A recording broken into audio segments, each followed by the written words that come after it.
Go to Selection tool and select the area for color effect.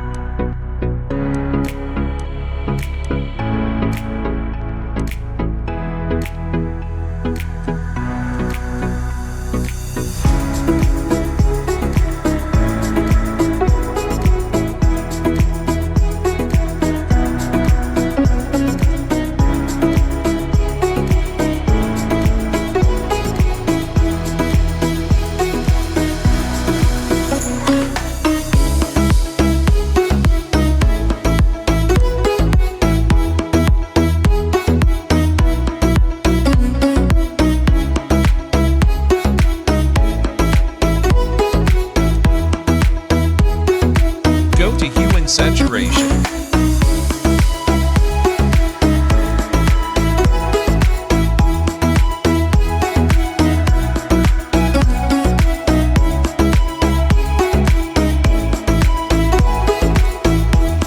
Enable the Colorize layer and adjust color as you require.